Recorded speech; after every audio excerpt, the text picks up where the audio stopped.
Nigel Parsons, Managing Director of Al Jazeera English. Thanks for joining us on Knowledge. First of all, I'd like to find out how you became interested personally in joining Al Jazeera. You'd been a television professional for quite a number of years.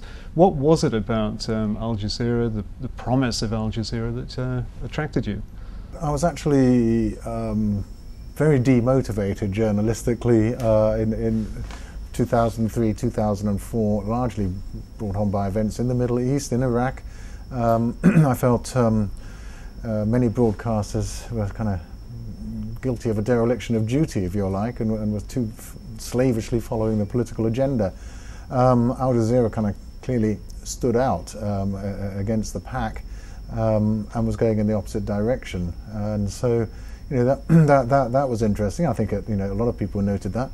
And clearly, when I was invited to help start up an English channel, I mean, it was a dream come true. It was someone basically saying, "Here's a clean sheet of paper. Go and make a difference." How did you go about trying to build on that Al Jazeera name? Because it already had become a pretty established brand, up there with Starbucks and so on. Yeah, we were just behind Starbucks actually in one survey in 2004.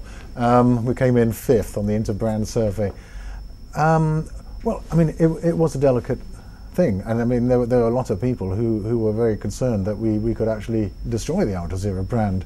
It was a Middle Eastern channel, staffed entirely by people from the Middle East, and it was serving an Arabic audience. And here we were going to take that brand of journalism to a much wider world audience and do it in English, which automatically involved hiring people who had English as their first language. So, you know, it was delicate, and you know, it was absolutely critical that we got the formula right. I was asked to write a mission statement and how we would compete with the major players, and the central philosophy of that was to decentralize the news gathering process. So it was to take Al Jazeera's brand of journalism to a wider world audience, but to do it in the same kind of way, to have local people telling you about their regions. And that's why you're doing it from 4 different centres around the world: Washington, London, Doha, KL, Kuala Lumpur. Yeah, yeah. Well, I mean, basically what we do is we try to follow the sun. We allow viewers to put on a different pair of spectacles, if you like, each time we switch broadcast centre. And these are proper centres. They're not just contribution studios with someone reading an autocue.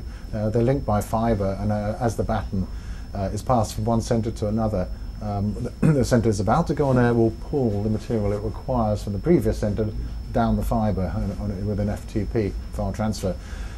So it is a really decentralised model. On top of that, what we've gone out of our way in our bureau, we have about 30 bureaus around the world, to hire local staff. So, you know, we want Africans to tell us about Africa and Asians to tell us about Asia. We feel that audiences grew tired of seeing themselves through foreign eyes, which is what was happening.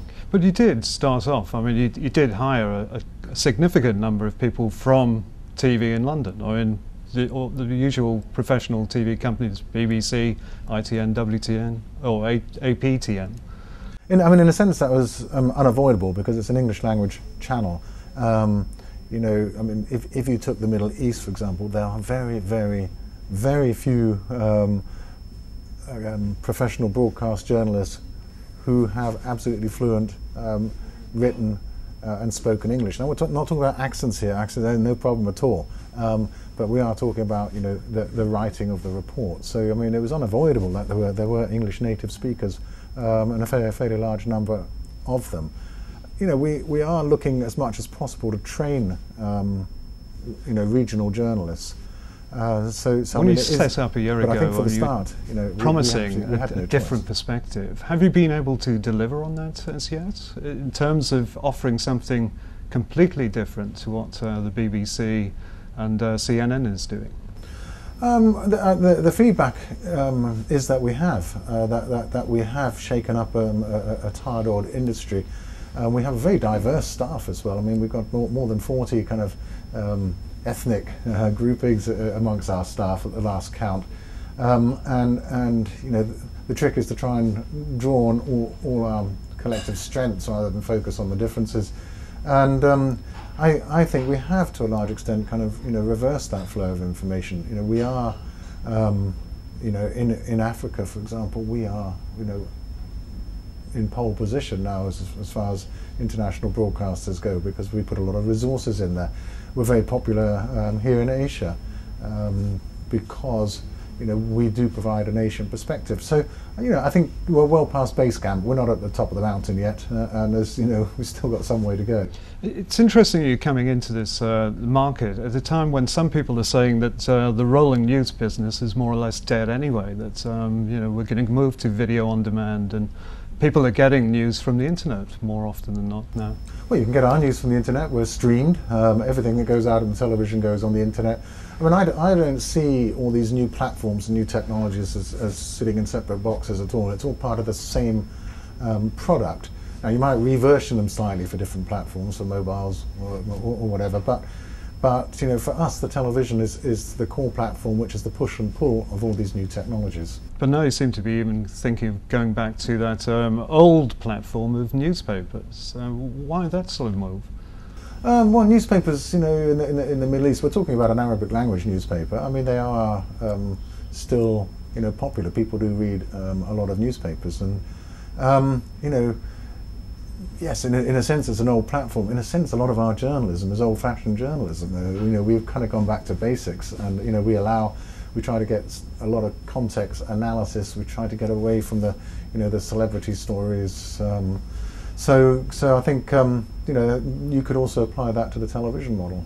What is the business model for Al Jazeera English? Because it's kind of difficult to see how you're going to make money out of it other than via subscriptions. I gather that there have been a lot of problems in the past with getting adverts from various countries within even the Middle East. That's the first thing to be pulled when you run foul of the government. How basically are you going to make this work? Well, we're a network of 7 channels, which includes 3 sports channels.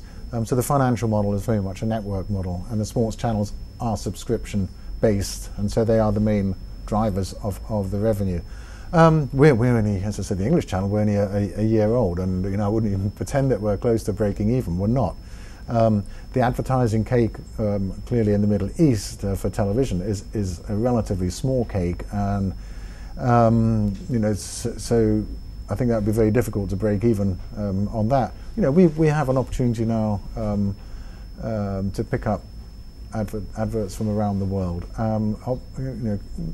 The philosophy is quite simple. It's to get enough eyeballs. The commercials will follow the eyeballs, and I think we're a good way down that road towards achieving that goal. But is the major issue up to now one of distribution? Because you've got limited distribution in the States.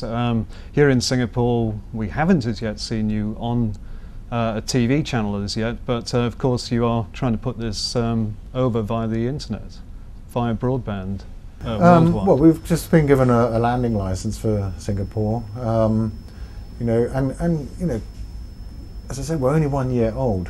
These things do take time. It's always going to be work in progress, and for launch we selected which were our first target countries. Then we're moving on to the second tier.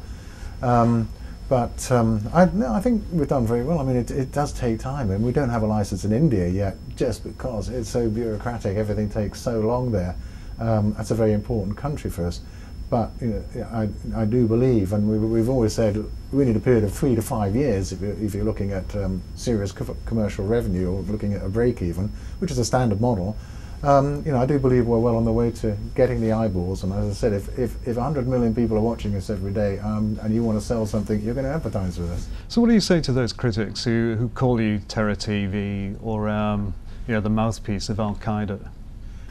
Most of them have never seen us, and they're forming opinions via third parties. I would say to them, watch us, because they're clearly misinformed. And that is a problem. I mean, that's why America has been a difficult market for us. But we are making progress there.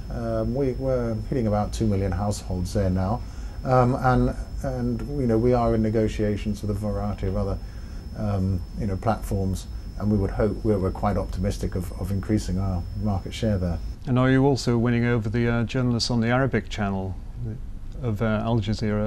Are they coming round? By and large, yes. We cooperate very closely. We share our planning, we share resources, we share picture.